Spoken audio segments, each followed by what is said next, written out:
Hello there!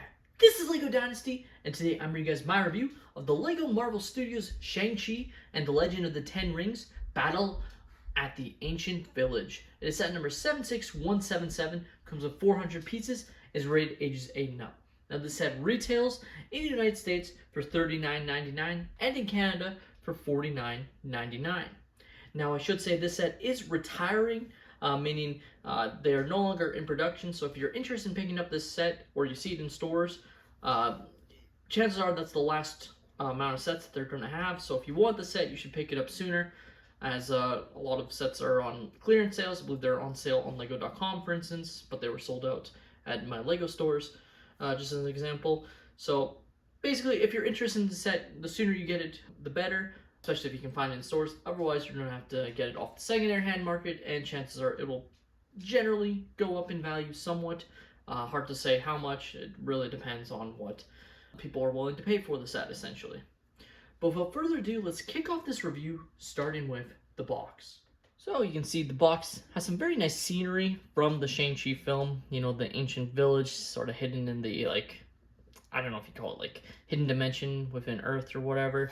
You got Simu Liu, or Shang-Chi, on the side there, looking great. You can see the actual set with the dragon there.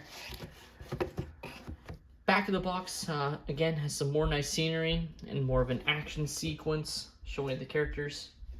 They don't really show off many play features, as there really isn't too many. You can sort of play around with the dragon itself with some of the appendages, but overall, there's not a whole lot of play functionality that they could show off here.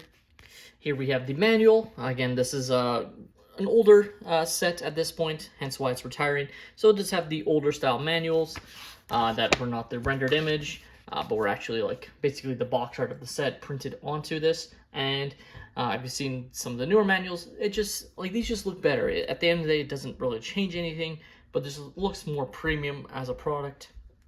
And I hope one day they go back to doing this with their manuals, but chances are for the next couple of years, we're going to have the, less premium-esque version of the manuals, essentially.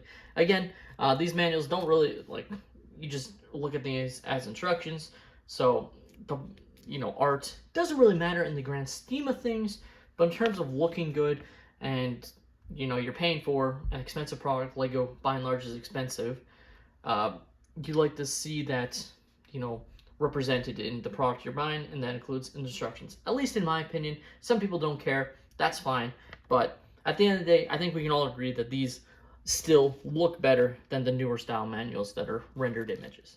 Here you can see some of the extra pieces that you get included in the set. A lot of Technic pieces, some nice, rings that you can use there.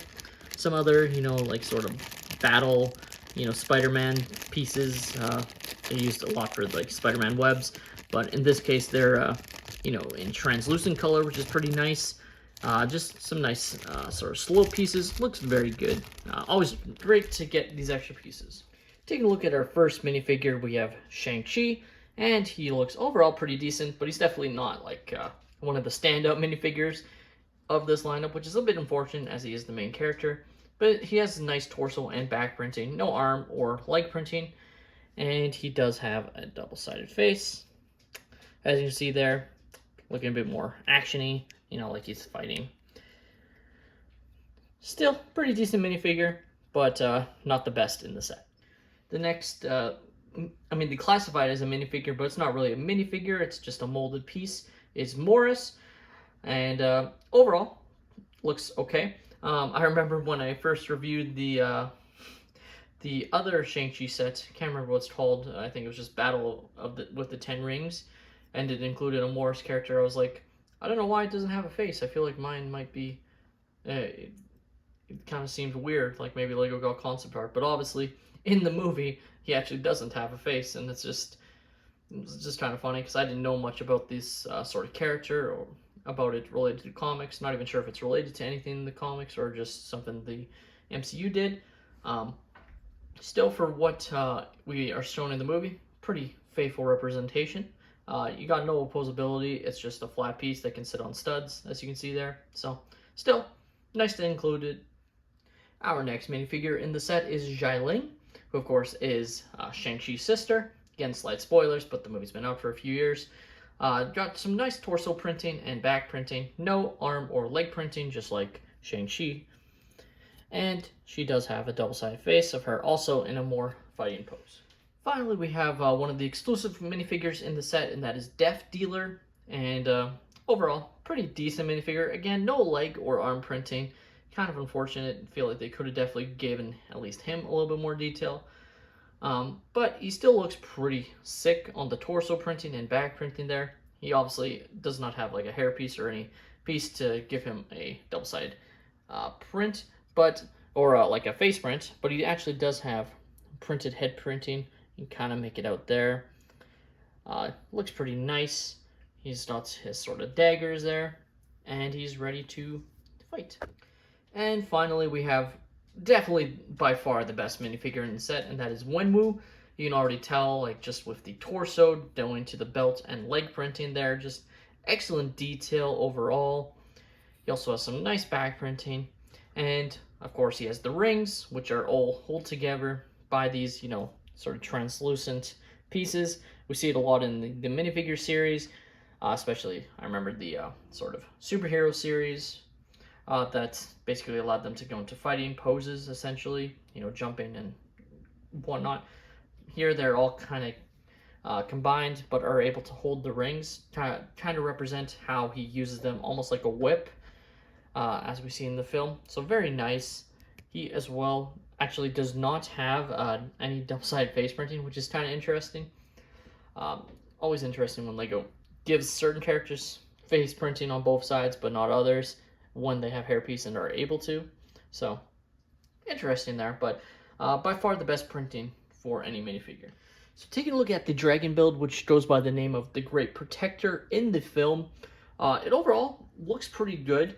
Size accuracy wise, in comparison to like minifigure scale of the film, it's definitely not really that close, as this creature is meant to be substantially larger than our minifigures.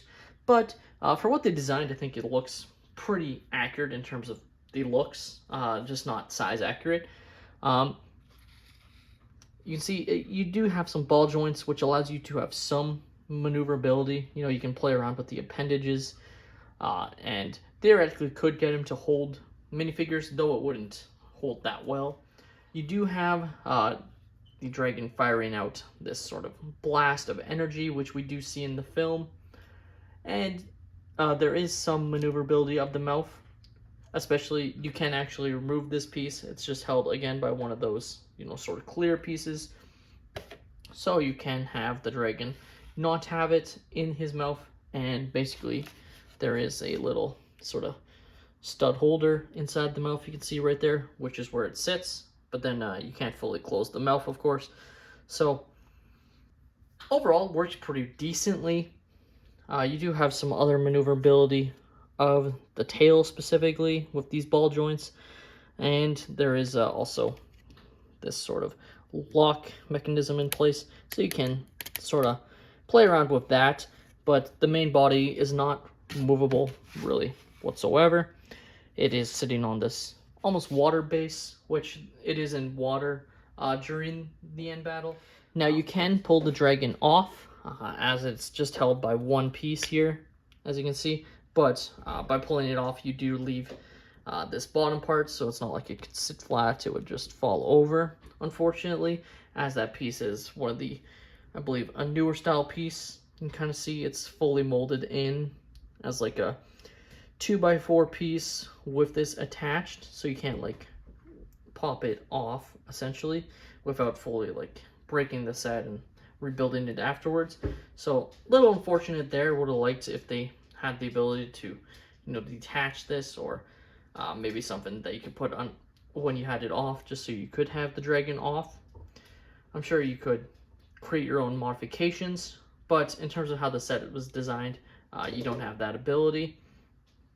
But it still looks pretty good. It's actually quite sizable, as you can see, when it's like fully extended. And then just showing off the base here, you can see it's just a little water base. It has these sort of shooting out, these little blasts. You see these pieces a lot with Spider-Man sets and whatnot. to represent, Spider-Man's webs. Typically they would be in white, but in this case they're in the trans blue color. Looks very good overall.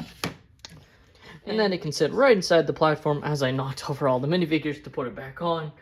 But overall, it looks good and is meant to be on that sort of, I guess you could call it a display stand, essentially. The LEGO Shang Chi Battle at the Ancient Village set is overall an okay set, and definitely is a way to acquire some of the main characters from the Shang Chi film, but it's not any set to write home about.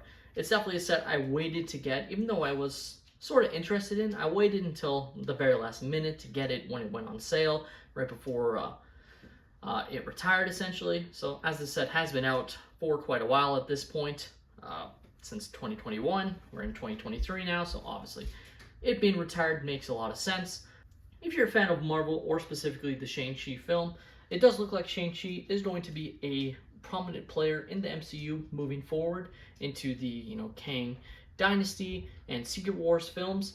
So in that aspect, you're probably going to be interested in a Shang-Chi minifigure, and possibly Xialing as well. Obviously, slight spoilers, but both Death Dealer and Wenwu, or the Mandarin, are killed during the end sequence of the film, and since they are killed, aren't likely to get them as minifigures again, so both of those minifigures could be seen as valuable as well. The build of the dragon is overall pretty good, and I'm glad it has its own display stand. Would have liked some more playability aspects if they could have figured anything out. Unfortunately, it kind of is just stagnant in terms of play features because of that. You can move around the body, you can even move around this part here. Right here, to have him, look at different angles, but overall, really that's the only playing functionality, is moving the dragon's head and body into slightly different positions. You don't have full 360-degree maneuverability across all of his appendages. So in that aspect, the set might be deemed lacking. Especially since this is called the Battle at the Ancient Village, it feels like it's missing not having two dragon builds. It does feel like it would have been better as a larger set, including both of these sort of dragon builds, or dragons that we see at the end of the film. Since we don't just see the Great Protector, we do have another sort of evil dragon demon thing. MCU staple of throwing in a big CGI bad at the end of their films. But it still would have been nice to get a larger dragon build to battle, as that sort of is the actual end battle sequence, and would represent Battle at the Ancient Village a little bit better than just having these characters fight, because that aspect of the fight is very small compared to the full end sequence that has the two dragons battling.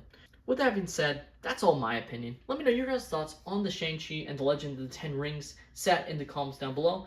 Have you guys picked up the set before, or did you guys decide to pass on it as it is retiring? Let me know down below. Thank you all so much for watching. Please leave a like and subscribe if you have enjoyed, and have a great day, everyone.